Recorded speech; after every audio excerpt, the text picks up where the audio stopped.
Hey guys, what's up? Welcome back to the channel. It's Cynicalex, and today I'm gonna be wailing out hardcore in Marvel Future Fight.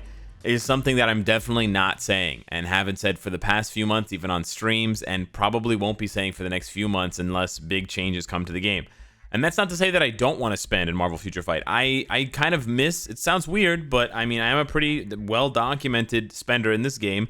I also spend to bring you guys more information as part of the job, as in YouTube and stuff. But I like spending money in this game because I like to be able to experiment and like to try new things. And usually when you can spend money on a game, it means that there's somewhere to go, right? That's kind of how mobile games work. Spending allows you to accelerate progress and accelerate your sort of trajectory, and like it's like adding extra gas or buying nitros for your car so that you can drive it even further, so you can see what's coming later on in the track. Like, oh, do we turn to the left or turn to the right? Like, what happens on this race, right? But there's nothing. We're at a brick wall. I'm at a brick wall in Marvel Future Fight, and at this point, spending money would be to ram my car into the brick wall in order to move one of the bricks slightly out of place. So what that essentially is as an analogy, is if I wanted to make actual progress that you could see and notice in videos that I could notice, I would have to throw so much money at this game that it would be disgusting. I would literally have to throw more money at this game now than I've thrown cumulatively over the last 5 years in just a few months to make any progress. And a lot of that has to do with just bad design. And we've sort of had this conversation before about Marvel Future Fight. The game has very, very poor progress design. And so the way that the game is road mapped, it falls off heavily in the end game. And there's essentially nothing for end game veteran players to do. And there's essentially nothing for whales to spend money on except for their own personal pet projects. And that works for some whales, but it definitely doesn't work for the majority of them, because you want to feel like you are winning and you want to feel like you're making progress. But basically, if I wanted to, have that feeling now, I would basically just be throwing money to get rank 1 Silver Surfer. But the way that they've designed the ranking system for characters, you don't even get the best Silver Surfer when you get to rank 1. You have to unoptimize, and you have to sub-optimize your character in order to get rank 1. That's how stupid the system is for rank 1 characters. So not only am I spending money, but as a player who understands the game on a very deep level, I understand that I'm actually making my Silver Surfer weaker for PvP. I'm actually making him shittier and easier to kill in order to get rank 1.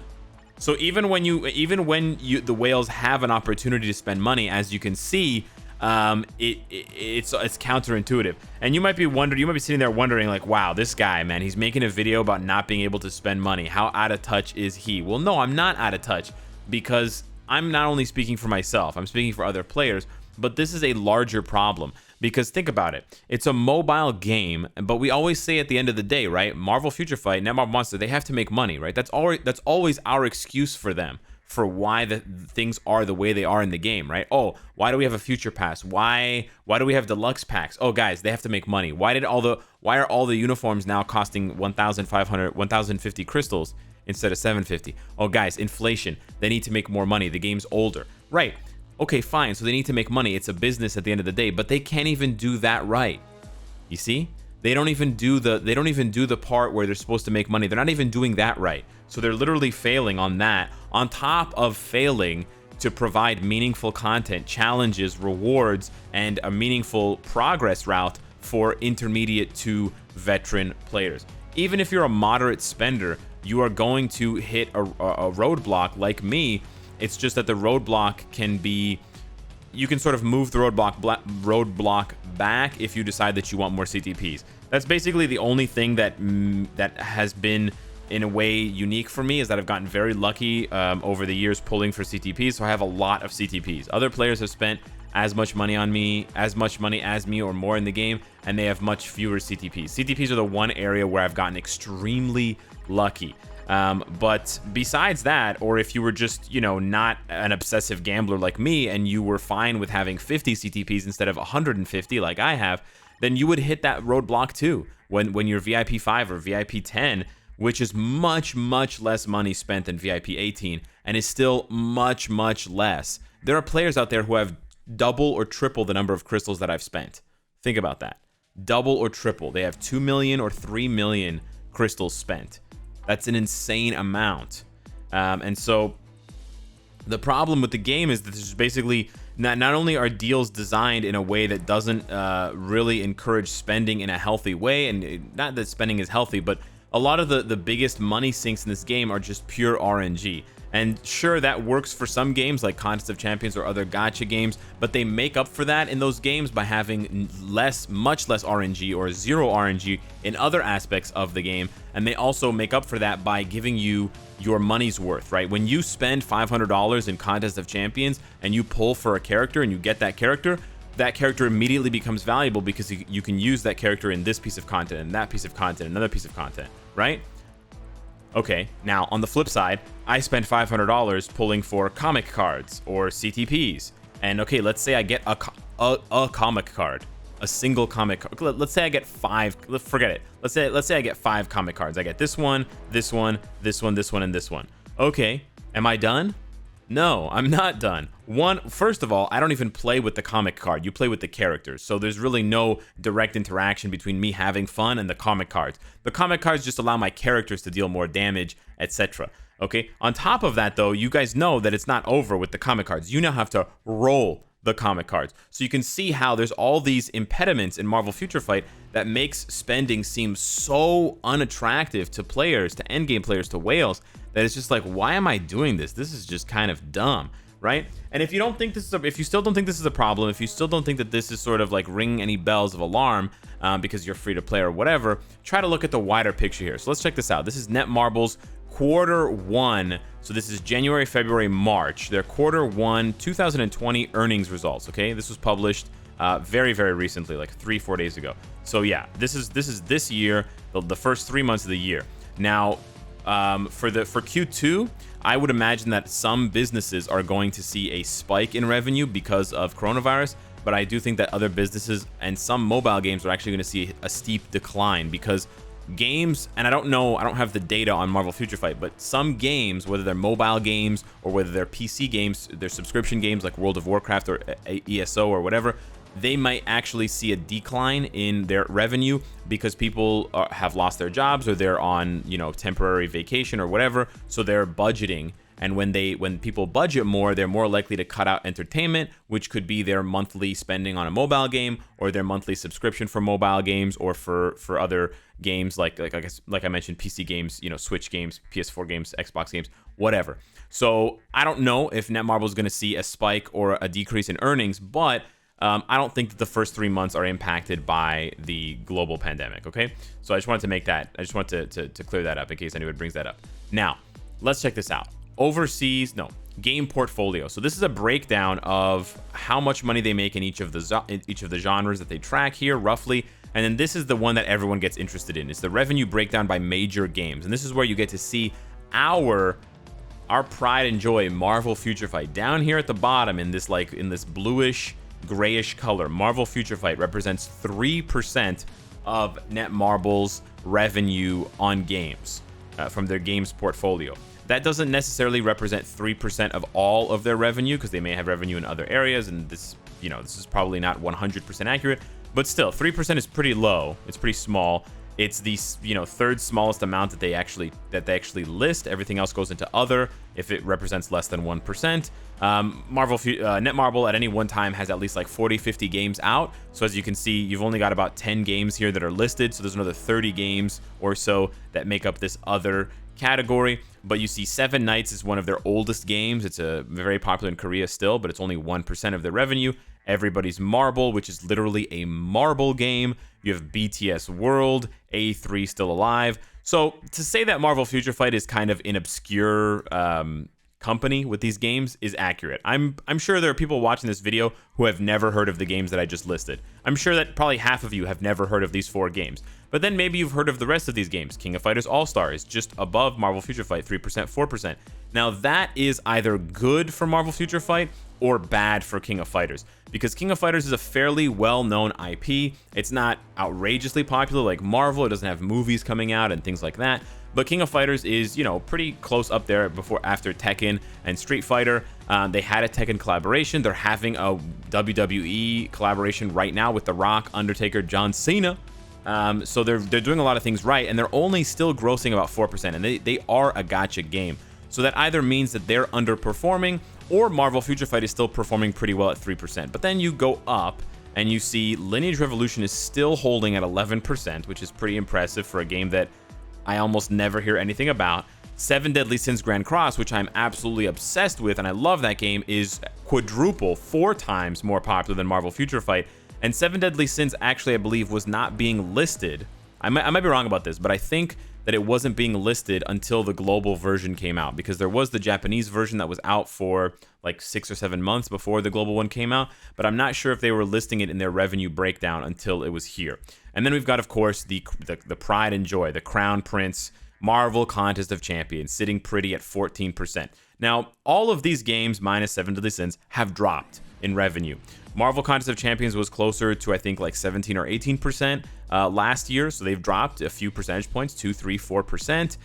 Lineage was at 40%, I believe, when it first opened, so they've dropped like 75%. They've dropped huge. But Marvel Future Fight has dropped too. I believe they were like at 5 or 6% before, so they've dropped almost half. That's still not good, right? I'm not saying that the game is going to shut down. I'm not saying that the game is in danger or anything like that, because as you can see, Netmarble is still servicing games that are older than Marvel Future Fight, less popular, not as global, and bringing in 1/3 or less of the revenue, because they only break it down by percentage. So this could be 1%, 1.0, and this could be 3.9%. And maybe they don't want to round up to 4% or whatever. Maybe it's 3.4% and they can't round up or whatever. So, you know, that being said, I don't think the game is in danger, but I do think that this speaks to a wider issue. And as much as I guess the marketing team for Marvel Future Fight points to new players as the way to generate more revenue, and you can see that they are trying to generate more revenue via new players because they keep investing in things like reworking the story mode, tier 3 selectors, returning agent rewards with the premium tier 2 ticket or selector, whatever, new agent training center. We had a new agent training center. This is the second one. We've had 2 agent training centers. My hands are shaking. I did it on purpose. We've had 2 agent training centers in 2020. What? Does that make any sense to you? No, right? I mean, it's nice to give regular players these rewards too, but who are we kidding ourselves here, guys? I don't think this is really the way to generate revenue. So I'm always speaking out of pocket when I talk about this stuff because I don't have a marketing degree and I don't have all this background information and stuff. But really, when I look at other games, and especially when you look at successful games, like how does Contest of Champions make 14% of their revenue? It's not by getting new players to join the game and just rush over to gambling. I really don't think so. They have a lot of dedicated veteran players that will regularly spend money on the game because they're happy with the game and they're happy with their progress, and they can see progress when they spend money. Now, recently, in the past few months, especially if you watch Seaton and other people, Contest of Champions has dealt with their own issues, and they are on a downtrend as well. They're a little bit less popular than they were, but they're trying to fix that. They've already released blog posts, and they've responded, and they've actually delayed their next update to fix that, because in my opinion, they can see that there's money on the line. If guys like Seaton, if guys like Contest Champion, etc., are not willing to, you know, get hyped for their content, Contest Champion doesn't spend money on the game, but he talks to people, right? He voices the opinions of people that do spend money on these games, and then these people, whether they watch or not, will come to those same conclusions. And then especially if they do watch and if they are fans, they will follow along. Alex is not spending, I'm not going to spend. Seaton's not spending, I'm not going to spend, right? So you have a situation where it just doesn't really make sense, guys. These deals, some of them are good and some of them make sense, but by and large, I would say 70 to 80% of all of the deals in the store are, again, geared towards new and intermediate players. Are these good, Alex? Yes, they are good. If you're looking for a cheap deal, these are great. You get a competitive amount of crystals, and then you get a chance to get a crazy amount of gold. You get a hyper small chance to get a really good reward that's worth like 2,000 crystals, and then you can get some 5 and 6 star card fodder, so that you can, you know, re-roll your cards. And then if you are a newer player, you can actually get some really good cards that you would have to pay for crystals in the shield shop, in the shield item lab, and you would have to sort of wait on RNG in order to roll those cards, namely the Avengers Thor Origins card, but also to a lesser extent the Gwenpool card if there's no event battle. So yeah, this deal is great, sure. If you're a newer player, some of these other deals and some of the banners or some of the like rank 1 to 6 where you buy and then it unlocks the next one, some of those are good. They're expensive. It's like $200 or whatever. But if you're a newer player, you can really accelerate your progress in this game, and you can put it to good use. Try to, I mean, if you can talk to some of these players, try to talk to a like recently begun playing whale. Right, a whale, like a player that can spend basically an infinite amount of money if they want. Obviously they don't, but let's say they can just at any point in time they can just drop $500 in the game, and talk to them about how it feels to do that, to spend some money on the game. It's almost like your first Stark stash. Just take the idea of your first Stark stash versus like your 100th Stark stash, right? How much value as a newer player is in that first Stark stash? An insane amount of value. Your 100th Stark stash, here's what your 100th Stark stash looks like. Yeah, I mean, there's a new update coming. Beta Ray Bill, Cosmic Ghost Rider is probably going to be a uniform for Punisher. Yeah, I don't have any. I have 800 crystals, so yeah, I guess I should get another Stark stash. That'll get me, you know, a couple of uniforms. Maybe I can push a little bit higher in Shadowland. I really like Cosmic Ghost Rider, so having enough crystals to get his uniform would be cool, right? There's just nothing there, right? There's no spice. There's no like, oh, right? You're just like, yeah, I guess it's my coffee, right? It's a couple of coffees. I'm going to buy it, right? So I can get a couple of uniforms so that my Barbie collection can get a little bit bigger. You see what I'm saying? It's the same for all these players once you reach that plateau. So yeah, they got to change something about the sales in the game. They got to make them more appealing and more attractive. But ultimately, I feel that it all feeds back. It all leads back to that there's no end game content, that there's no challenging content at the end, that there's really nothing that we're fighting towards at the end. Either, you know, between players versus player content or player versus AI content. If we had something like a final boss, like they do in 7 Deadly Sins Grand Cross, or if we had like an extended like month-long epic quest that they have in King of Fighters, or something else like that. You know, I'm not saying that you should bring in gacha characters and you should have like the Ultimates loot box. It's not what I'm saying, but I'm just saying that the content needs to be improved to a level where then the deals will suddenly become more attractive. They don't even necessarily have to make the existing deals in the game better. If the content in the game is better, like if I really need to build multiple PvP teams for PvP in order to get really good rewards, then I will feel good about buying this, for example, right? Like I can use those Odin's Blessings, I can get more HP or I can get more whatever, and then I can smash out people in PvP, I can get my rewards, and then I'm like, yeah, you know, I'm investing that money now so that I can progress later. But for a lot of players that are playing the game now and have been playing for years, they're investing money for nothing, or they're investing money in the hopes that something comes along that they're gonna like. That's a really bad idea, and that's actually a recipe for, as you can see, dwindling revenue. So let me know what you guys think. Hit me up with your comments down below. Thank you so much for watching, and I will see you in the next one. Take care.